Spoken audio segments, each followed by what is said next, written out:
At kaugnay pa rin po ng sinasabi mga persons of interest na hawak ngayon ng mga otoridad. Makakausap po natin sa linyang telepono si Police Chief Superintendent Oscar Albayalde, ang director po ng NCRPO. Sir, magandang hapon po sa inyo. Magandang hapon po sa inyo.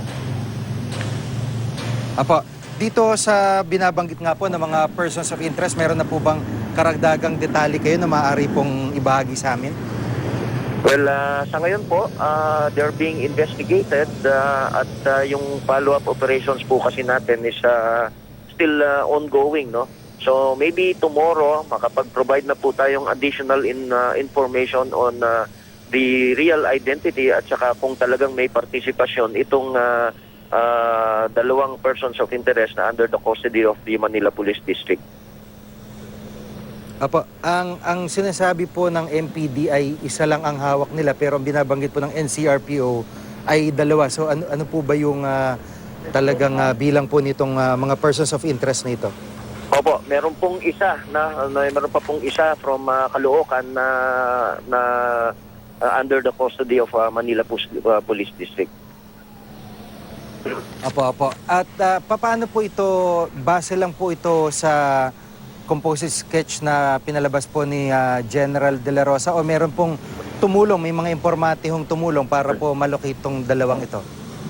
Meron po, base una doon sa composite sketch na inilabas ng PNP. Plus of course, base po sa mga intelligence operatives natin, and of course intelligence mga informants natin na nagsabi na posible, no, itong dalawa na to, at most probably meron pa pong kasamang iba. So kaya po yung ating follow-up operations are still ongoing. Apo,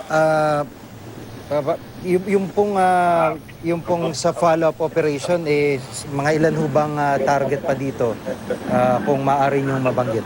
Well, ang tinitignan po natin dyan, more or less, kung grupo po yan, around mga hanggang 4 to 5 people, kung talagang isang grupo po sila, no?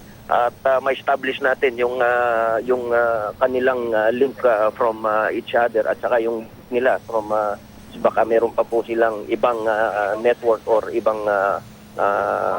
isang ibang cell.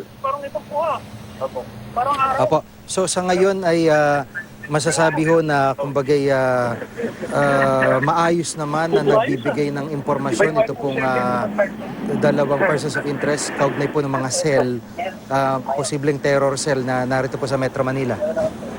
Opo, cooperative naman po so far according to investigators, at sila naman po ay nandun pa rin, nakahiwalay sa isa't isa at kinukunan po ng statement, no? At the same time, yung pong ating witness na pinatawag natin para posibleng may turo kung sino talaga sa kanila yung talagang nakita niya during the planting of IED doon sa Baywalk.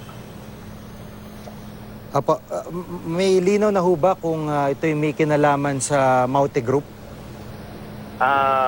Malaking posibilidad po. Hindi po natin dinidiscount yung fact doon.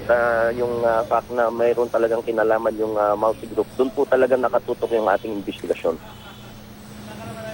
Apo, maraming salamat po sa pagkakataon na update si Police Chief Superintendent Oscar Albayalde ng NCRPO. Salamat po.